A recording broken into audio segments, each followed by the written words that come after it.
Hello. Afya yako utajiri wako, hapa ni mwendelezo wa tips zetu za kiafya. Hebu sikiliza kwa umakini hii mwanamke.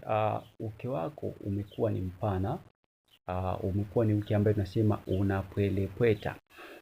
Ni uke ambao unakuwa ni untighted, haubani pale unapokuwa una practice tendo la ndoa.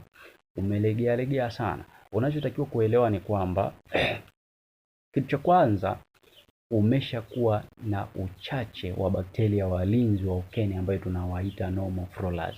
Sasa hawa normal flowers ni bakteria ambao wako ukeni mwako.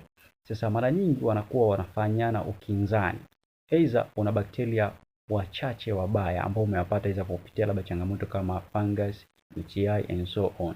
Kinachokuja kutokea ni kwamba hawa bakteria ambao wameletwa na hizo changamoto hapo, tuchukulie mfano bakteria wa UTI ambaye tunamuita E. coli, anapokuja huku, kinachokuja kutokea ni kwamba wanaweza wao wakazaliana wakawa wengi zaidi, wakawashinda wale wa bakteria walinzi wa ukeni na flowers, na mwisho wa siku wanazaliana wanakuwa wale wabaya ndio wengi kuliko wale wazuri, ama wale wazuri wanazidi kuwa wachache zaidi.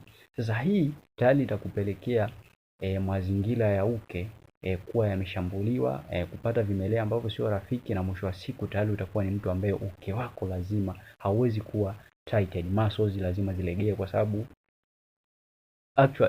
sababu totally wale walinzi wanakuwa wamepungua, hawapo.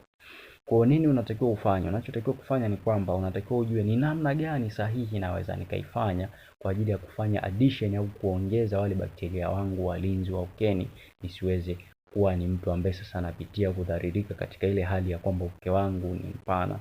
Na wapo wengine sometimes anaposhiriki tendo la ndoa, kutokana na maumbile yake alivyokuwa na yameshatafunwa na wale bakteria wabaya na tayari wale walinzi hawapo, yanakuwa ni maumbile ambayo ni anahisi yanakuwa yanatoa upepo fulani. Yanapokuwa yanaingiliwa basi anahisi kama vile yanakuwa yanatoa upepo.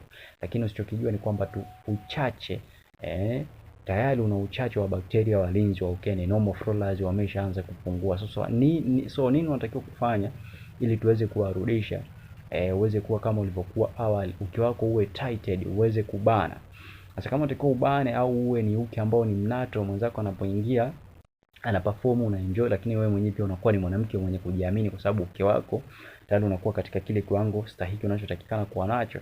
Wasiliana nasi tukupe mfumo sahihi wa nini ufanye, vipi vitumie, vipi uache. Maana inawezekana hujui tu kwamba unaogea sabuni labda za antibiotics. Sasa na mbaya zaidi unazioshea hadi ukeni, unakwenda ku eliminate normal flowers, lakini hujui tu kwamba namna ambavyo the way unavyojisafisha unapokuwa unaenda chooni, baada ya kujisafisha kuanzia sehemu fulani kwenda sehemu fulani, unaanzia sehemu ambayo ni opposite na unavyotakiwa ufanye.